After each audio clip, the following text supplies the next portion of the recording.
జగన్మోహన్ రెడ్డి గారు పనిచేసినటువంటి తీరు ఒక్కసారి ఆలోచన చేసుకోమని మనం చేస్తున్నాం. అంతకుముందు చంద్రబాబు నాయుడు గారు కూడా 5 సంవత్సరాల పరిపాలన చేశాడు.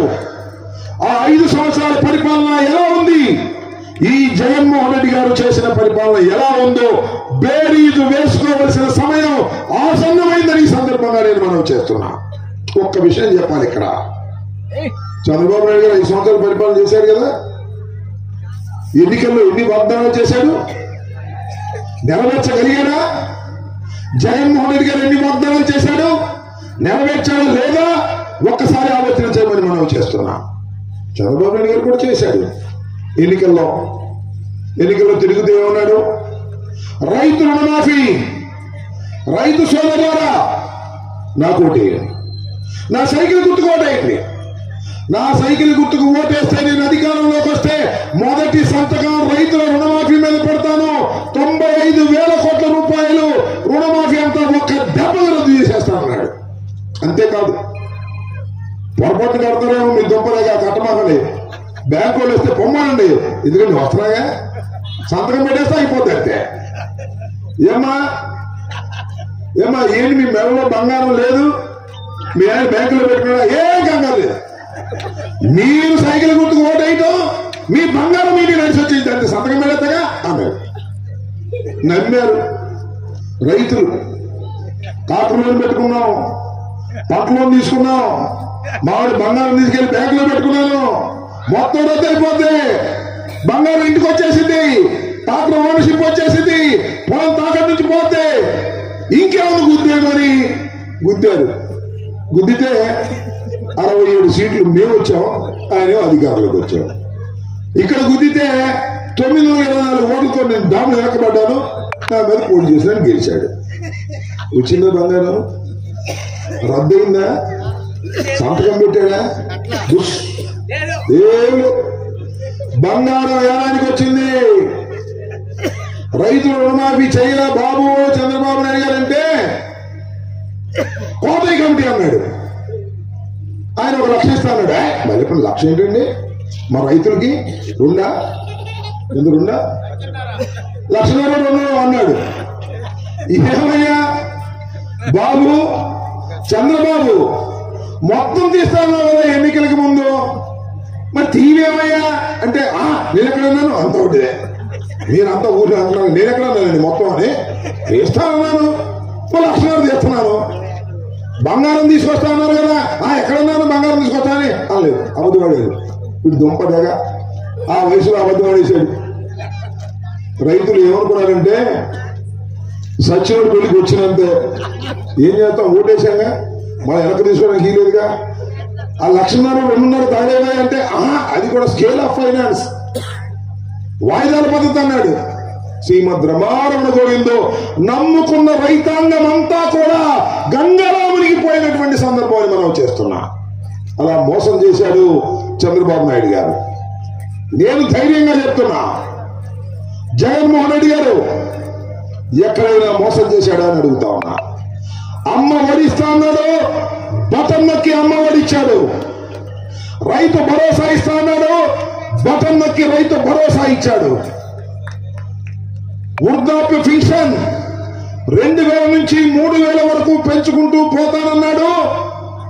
2,250 రూపాయలు, 2,500, 2,750 రూపాయలు. రేపు 1వ తారీఖున 6,500 నోట్లు 3,000 రూపాయలు వచ్చి ఏలు ముద్ర వేయించుకొని అమ్మ తాతలకు ఇచ్చి వెళ్లేటటువంటి కార్యక్రమం చేస్తున్నాడు జగన్మోహన్ రెడ్డి అని మనం చేస్తున్నా. ఇంతకన్నా ఏం కావాలి? ఇచ్చిన మాటలు నిలబెట్టుకున్నటువంటి వీరుడు జగన్మోహన్ రెడ్డి. చంద్రబాబు నాయుడు గారు ఓడిస్తాట, ఆయనకు ఒక సొంత పుత్రుడు కూడా ఉన్నాడు.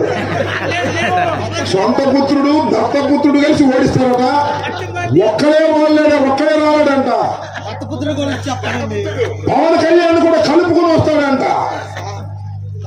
ఇవాళ నువ్వంటున్నాయా, ఎన్నికలైన మరుసటి రోజునే జగన్మోహన్ రెడ్డి గారు చెప్పాడు, ఈసారి వాళ్ళిద్దరు కలిసే వస్తారా, రెడీ కూడా ఇవాళ చెప్పారా నేను నా ప్రెస్ మీట్లు చూడండి.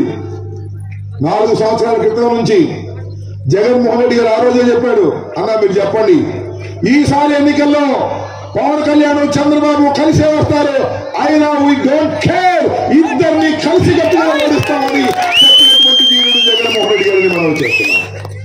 ఆయన జైల్లోకి వెళ్ళాడంట, చంద్రబాబు జైల్లో పెట్టారు, మేము కలిసి వస్తాం. జైల్లో పెట్టినా కలిసి వచ్చేవాళ్ళు, పెట్టకపోయినా కలిసి వచ్చేవాళ్ళు. మీరు కలిసి రావాలనేటువంటి ఉద్దేశంతోనే రాజకీయాలు చేస్తున్నటువంటి వ్యక్తులని మనం చేస్తున్నా. మీరు కలిసి వచ్చినా కలిసి రాకపోయినా, మిమ్మల్ని విడివిడిగా అయినా కలిసి వచ్చిన అయినా తుక్కుగా జగన్మోహన్ రెడ్డి గారు ఓడించి మళ్ళా ఈ రాష్ట్రంలో వైఎస్ఆర్ కాంగ్రెస్ పార్టీ అధికారంలోకి వస్తారని మనం చూస్తున్నాం. ఏంటి రాంబాబు గారు అంత ధైర్యంగా చెప్తున్నారంటే, ఎస్ ధైర్యంగా చెప్తున్నా. ఎందుకంటే చిత్తశుద్ధిగా పరిపాలన చేశాం, ఎక్కడ అవినీతి లేకోకుండా పరిపాలన చేశాం. బటన్ నొక్కితే 2,40,00,000 రూపాయలు మీ అకౌంట్స్ లో పడ్డాయని మనం చేస్తున్నాం. ఒక్క మాట ఆలోచన చేయండి. కరోనా వచ్చింది, చిన్నది భయంకరమైంది. నేను ఊహించలేదు కరోనా వస్తే వచ్చి చచ్చిపోతున్నానని. మూతి గుడ్డ కట్టుకున్నారు, ఇంటి నుంచి బయటకు వచ్చే పని లేదు, చుట్టాలు లేరు, పక్కాలు లేరు. తండ్రి చనిపోతే కొడుకు పారేయడానికి భయపడి పారిపోయినటువంటి సందర్భాలు, అడ్డుకుంటే నేను కూడా చచ్చిపోతాననేటువంటి భావన. శవాలు గుట్టలుగా పడ్డాయి. కొన్ని దేశాలైతే షడౌన్ అయిపోయాయి. కొన్ని రాష్ట్రాలకు ఆదాయం తగ్గింది, భారతదేశానికి కూడా ఆదాయం తగ్గింది, ఆంధ్ర రాష్ట్రానికి కూడా ఆదాయం తగ్గింది. అప్పు చేశాడో తప్పు చేశాడో మీ జగనన్న బటన్ నొక్కటం మాత్రం ఆపలేదని ఈ సందర్భంగా నేను మనం చేస్తున్నా. ఆ రోజు బటన్ నొక్కటం ఆపితే, వృద్ధాప్య పెన్షన్ ఇవ్వకపోతే, అమ్మఒడి ఇవ్వకపోతే, రైతు భరోసా ఇవ్వకపోతే, మూతికి గుడ్డ కట్టుకొని పనికి కూడా వెళ్ళలేనటువంటి సామాన్య జనం అల్లాడిపోయేవారా కాదా ఆలోచన చేయమని ఈ సందర్భంగా మనం చేస్తున్నాం. అలాంటి చిత్తశుద్ధిగా పరిపాలన చేసినటువంటి ప్రభుత్వాన్ని పవన్ కళ్యాణ్ చంద్రబాబు ఓడిస్తారంట, మనం చూస్తూ ఊరుకుంటామంట. ఆలోచన చేయమని మనం చేస్తున్నాం. రేపు కూతవేటి దూరంలోనే వస్తుంది ఎన్నికల సంగ్రామం. జగన్మోహన్ రెడ్డి గారు మేము సిద్ధంగా ఉన్నాం మీ అందరి ఆశీస్సులతో. మళ్ళా మీ అందరూ నేను మనవి చేస్తున్నా, పేద రాజ్యం కోసం పెత్తందారుల పెత్తనం పోవాలంటే మళ్ళా ఈ రాష్ట్రంలో జగన్మోహన్ రెడ్డి గారు 151 సీట్లతో గెలవటం కాదు మా ఉద్దేశం, 175 సీట్లు కొట్టాలి.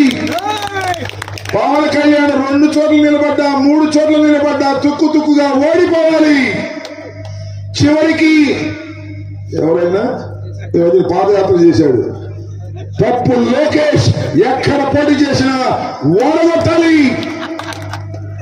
చంద్రబాబు కుప్పంలో సైతం తుక్కుగా ఓడగొట్టి 175 సీట్లలో వైఎస్ఆర్ కాంగ్రెస్ పార్టీ జెండా ఎగరేసి జగన్మోహన్ రెడ్డి గారిని ముఖ్యమంత్రి చేయడంలో మీ అందరూ భాగస్వాములు కావాలని మనం చేస్తున్నాం. ఈ